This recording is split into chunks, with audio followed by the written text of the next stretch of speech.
sejam bem-vindas a mais um vídeo do canal. Vamos falar de introdução alimentar. De novo, Dani?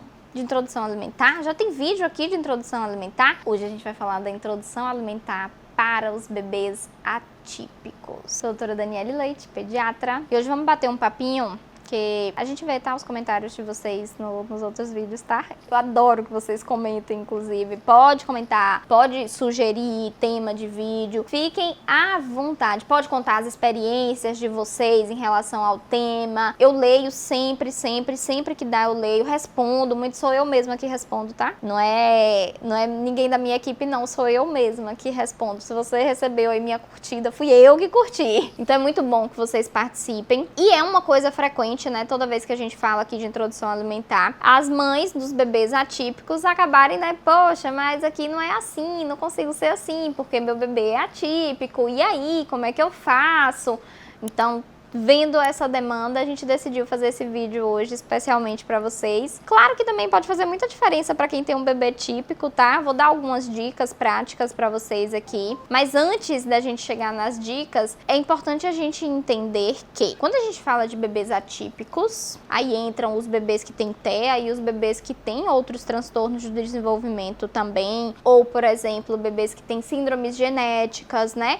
Ou outras doenças neurológicas, por exemplo, entram, todos esses bebês são atípicos, tá? A gente não tá falando só de autismo aqui, não. Só que nem sempre todo mundo é igual, né? Não existe, nem sempre não, nunca. Nenhum bebê é igual. Nem os típicos, nem dentro dos atípicos. Então, ali dentro desses bebês atípicos, a gente tem bebês que vão ter muita dificuldade na alimentação, vão ter questões alimentares. E a gente tem bebês atípicos que não tem problema nenhum com a alimentação. Então, de cara, a gente já precisa separar isso aqui. Não é por ser atípico que você tem que ficar ali extremamente mega preocupada, paranoica, que seu filho vai ter problemas para comer pro resto da vida. Não, isso é muito variável. Assim como todos os outros aspectos dos bebês atípicos, das crianças atípicas, eles são completamente diferentes, eles têm necessidades diferentes, em áreas diferentes. Então, com a alimentação não é diferente, segue essa mesma regra. É muito individual, tá? Como cada um se comporta. E aí, quando a gente fala da alimentação, o que vocês mais se preocupam, o que dá, né, muito trabalho ali, é aquela questão da seletividade alimentar em si, da restrição alimentar em si, que acontece com muitos bebês atípicos.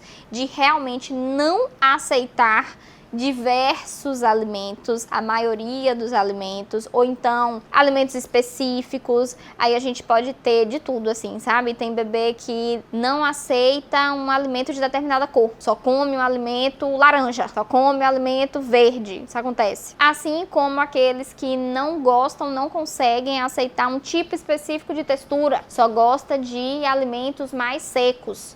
Outros gostam mais de alimentos mais molhados. Não gostam, tá? A palavra não é nem gosta, é realmente tolerar. A gente não consegue entender. Nós, típicos, nunca vamos conseguir entender o que eles sentem. Não tem como. Vocês precisam compreender que aquilo ali não é um desejo voluntário. Ah, eu não quero comer isso. Ah, eu não gosto disso. Não. Não tem nada a ver com isso. Aquilo ali é realmente uma intolerância. Aquilo ali é uma dificuldade real. A gente não consegue sentir porque todos os sentidos deles são completamente diferentes dos nossos. Então, quando a gente tem um bebê que tem uma seletividade, uma restrição alimentar, normalmente eles têm alteração de papila gustativa, de como eles sentem, de como eles pegam, o tato, tudo é diferente. Então, a gente nunca vai conseguir entender isso de verdade, porque a gente não sente como eles sentem. O que a gente tem que fazer e entender é realmente compreender aquela situação e fazer o que está no nosso alcance para tentar melhorar um pouco essa realidade, para tentar minimizar o desconforto que certos alimentos causam, assim como o barulho causa para alguns. É o mesmo raciocínio, gente. Tem bebê atípico que tem aquela sensibilidade ali auditiva absurda, que qualquer barulho irrita. Ele não ouve igual a gente. Pra gente tá normal, tá tolerável. Pra ele não, porque o sentido auditivo dele é diferente. Então, pra alimentação, é do mesmo jeito. Mas a notícia boa é que a gente tem como melhorar isso. tá? Então, os bebês atípicos, de forma geral, eles precisam de ajuda na introdução alimentar, os que têm seletividade alimentar. Eles precisam de ajuda. Como é que a gente vai conseguir ajudar esse bebê? Como eu falei, pode ter várias alterações, né? De textura, de cor, de grupo específico, tem de grupo também. Tem bebê que não come proteína, de jeito nenhum. Tem bebê que não come verdura, de jeito nenhum. E não é por não gostar de verdura, é realmente ali aquele grupo alimentar. Todo bebê atípico, né, a depender ali do seu diagnóstico, a gente precisa definir um tratamento, né, individualizado, e envolve o que a gente chama, né, das terapias. E é exatamente com as terapias alimentares que a gente tem hoje disponíveis que a gente vai conseguir ajudar esse bebê, para que ele consiga superar essa dificuldade, tolerar um pouco melhor. Pode ser que ele não chegue a comer como um bebê típico de tudo e horrores, comer, bater um pratão. Não adianta criar uma expectativa muito lá em cima. O nosso foco tem que ser, o bebê tem uma seletividade alimentar aqui grave, a gente vai tentar melhorar ao máximo e diversificar ao máximo essa alimentação dele. Como que a gente vai conseguir fazer isso? Com a ajuda dos terapeutas. A gente tem 2 profissionais, além do pediatra, que devem entrar em cena quando a gente tem essa situação de seletividade alimentar. E todo bebê atípico, na verdade, ele deveria ser encaminhado para esses profissionais, que são o nutricionista, e aí de preferência, né, um nutricionista infantil, com especialização em seletividade alimentar. Faz total diferença ser um profissional especializado, tá, gente? Não adianta em um nutricionista que só cuida de adulto típico. Ele não tem experiência com isso, ele não estuda sobre isso, tá? É totalmente diferente. E o terapeuta ocupacional. Gente, o terapeuta ocupacional, ele tem uma importância tão grande para as terapias desses bebês atípicos e tem gente que nem sabe da existência do terapeuta ocupacional, nem sabe que esse profissional existe, infelizmente, né? Ele é, assim, importantíssimo. A aula que tem na Rede Apoiar sobre, né, a seletividade alimentar ali, como a gente pode melhorar, é justamente dada por uma terapeuta ocupacional lá de Salvador, que é a Ellen, que eu conheci, que acompanha alguns pacientes meus. Eles têm um papel, assim, importantíssimo nisso. Aí você fala, o pediatra não consegue resolver isso, você não tem aqui nada para falar sobre isso? Cada um no seu quadrado, né? Cada um tem seu quadrado nessa grande rede aí de atenção e de cuidado com a criança. Então, o pediatra, claro que ele vai cumprir seu papel nisso, mas vocês precisam entender que o pediatra, ele tem muitas coisas para dar conta, né? Então, a gente tem que... É como se a gente tivesse que estar conferindo ali e observando tudo ao mesmo tempo, sempre. Não é só a alimentação. A alimentação é um dos pilares de uma consulta pediátrica. A gente tem muitos outros, o crescimento, o desenvolvimento, o sono, a dinâmica familiar. Então, assim, não tem como... Não é o pediatra ou o especialista que vai fazer a terapia para resolver seletividade alimentar.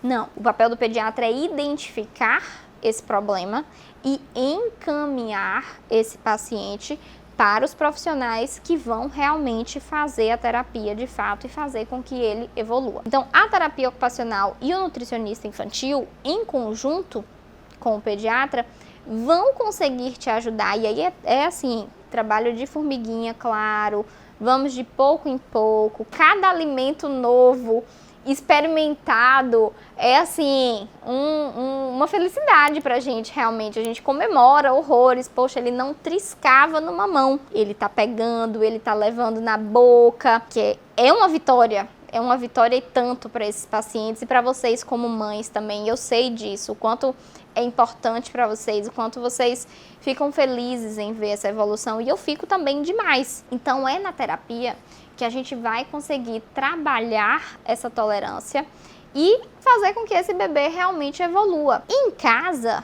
você também vai tentar. E entra muito aquilo que eu falo, inclusive, na introdução alimentar dos típicos também, que é paciência e persistência.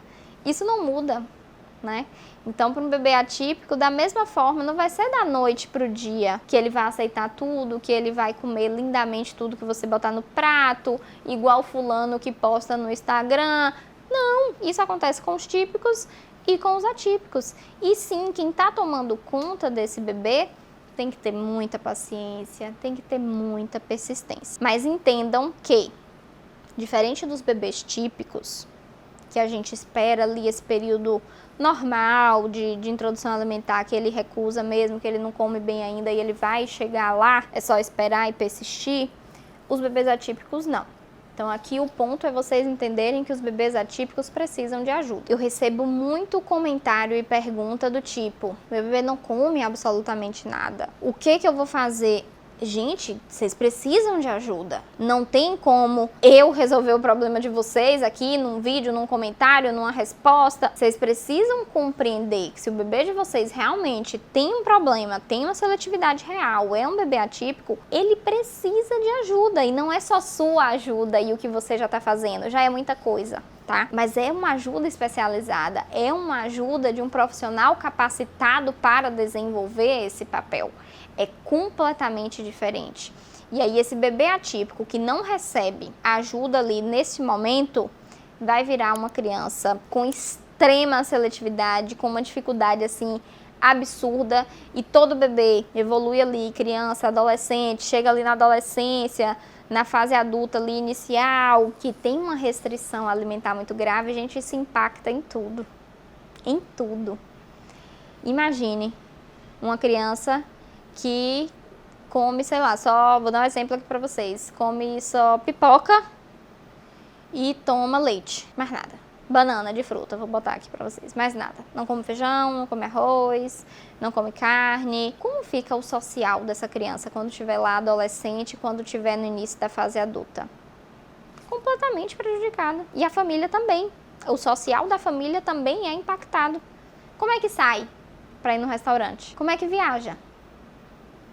Como é que é o lanche da escola? Entendem? Então é um problema que se a gente não resolve logo, não procura logo ajuda ali, o tratamento logo no início, isso pode se tornar uma situação muito grave, com consequências assim imensuráveis, tanto para a vida dessa criança, futuro adulto, quanto para a família que está ali diretamente envolvida nesse cuidado. Isso acontece demais, gente, demais. Tá cheio aí de adolescente, né, já na fase da adolescência e atípico, que não teve intervenção precoce, que não teve tratamento precoce e que, infelizmente, né, as coisas só pioraram e não come nada, não tem socialização nenhuma por conta disso também. A família sofre pra caramba com isso também, o lazer fica completamente prejudicado por conta disso, aí tem que ficar levando o que ele come pra tudo quanto é lugar, sabe? Pode parecer que é muito simples, mas vocês que passam por isso sabem o quanto é difícil, o quanto é complicado, e ainda fica aquele desejo, às vezes até deixa de sair, né? Às vezes não, muitas vezes. Deixa de sair, deixa de fazer o que iria fazer por conta dessa restrição. É frustrante, porque ninguém queria isso. Nem a criança quer isso, nem vocês como família querem isso. Não é porque eles querem, gente. Então, assim, o que vocês precisam entender é, o que eu falei primeiro, nem todo bebê atípico vai ter dificuldade na alimentação, não, isso não é uma regra. Mas o bebê atípico que tem dificuldade na alimentação, a gente precisa buscar ajuda. Não dá pra deixar o tempo ir passando, as coisas irem, sabe? Só dando ali o que ele tá aceitando e pronto, e acabou, deixa pra lá e vai crescer e as coisas vão piorar. Não dá pra ser assim, tá? Então, por favor, se você está passando por isso, se você tem uma criança ou um bebê que nem tem diagnóstico ainda, mas que você tá vendo uma dificuldade muito grande, procura ajuda. Procura ajuda especializada, não deixa o tempo passar, o tempo é muito precioso para o desenvolvimento do seu filho, mas muito precioso mesmo. Cada mês faz uma diferença absurda, cada ano nem se fala, tá? E vai fazer muita diferença no adulto que ele vai se tornar, né? Então, que vocês consigam, às vezes é difícil assumir que a gente precisa de ajuda, eu sei disso, mas não tenham essa besteira não, pelo amor de Deus.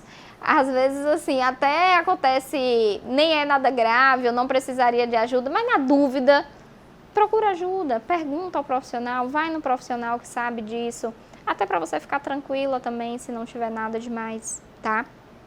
Mas o que vai realmente ajudar vocês é ter essa ajuda profissional especializada. Combinado? Espero que tenha ajudado de alguma forma, né? Que tenha sido útil de alguma forma o vídeo para vocês, tanto para as mães atípicas quanto para as mães típicas. E deixa aqui nos comentários as experiências de vocês com a introdução alimentar, se você tem, né, uma criança atípica, como é que tá aí na sua casa, como é que acontece, faz terapia, faz tratamento, não faz, como é que tá funcionando isso, como é que ele tá reagindo a isso. Deixa aqui para eu ver um pouquinho da história de vocês também, tá bom? E até a próxima.